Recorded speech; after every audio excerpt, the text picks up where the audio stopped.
Our bodies are just these incredible self-repairing machines, right? Well, today we're going to dive into one of their most amazing feats, the stunningly precise journey of how a broken bone actually heals itself. So, have you ever really stopped to think about what's going on under the cast when a bone breaks? Whether you've had one yourself or known someone who has, it can honestly feel like magic. But nope, it's not magic. It's this incredible, precise biological blueprint. So let's break it down literally. All right, so before we can even get into how a bone heals, we got to be on the same page about what we're dealing with. In the medical world, a break actually has a much more specific name. And that name is fracture. Now, this isn't some one-size-fits-all term. A fraction can be anything from a tiny hairline stress crack all the way to what's called a comminuted fracture, which is just a fancy way of saying the bone shatters into a bunch of pieces. But here's the cool part. No matter how bad it is, the body's healing plan immediately kicks into gear.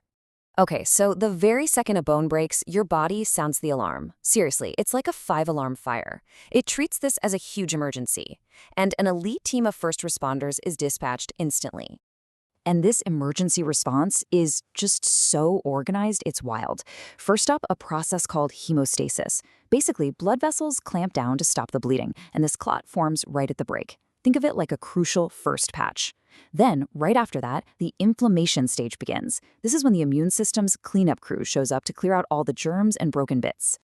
So, the site is now secure, it's all cleaned up. What's next? Well, the real construction can finally begin.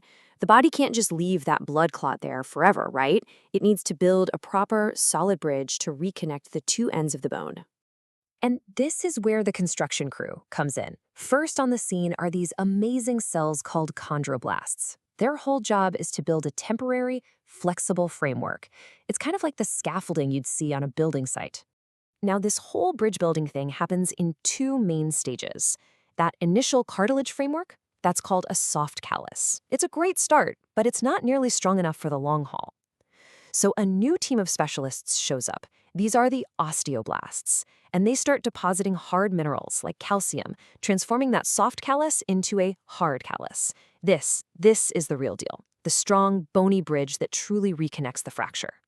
Okay, so the bone is stable now, but believe it or not, the job isn't done. That hard callus is super effective, but it's not exactly pretty. It's often bulky, kind of lumpy, so now it's time for the artists to come in and do their work. Yeah, think of it like a rough clay sculpture. The basic shape is there, but it needs to be refined, smoothed out. The body's goal now is to get that bone back to its original, super efficient shape. And who is this sculpting crew? Well, meet the osteoclasts. These cells are incredible. They do the exact opposite of the builders.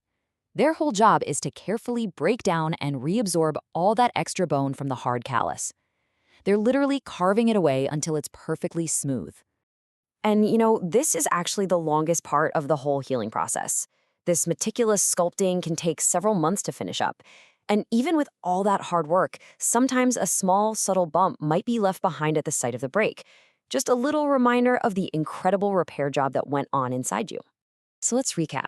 We've seen the emergency response, the construction crews, and the final sculpting artists. Now, let's put it all together and see what this looks like on a timeline.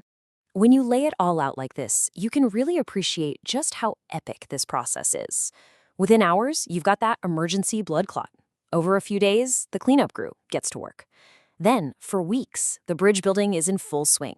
And finally, the final sculpting can take months and months. It is absolutely a marathon, not a sprint. Of course, this timeline isn't exactly the same for everybody. And here's why this matters to you. Because a whole bunch of things can speed this process up or slow it down.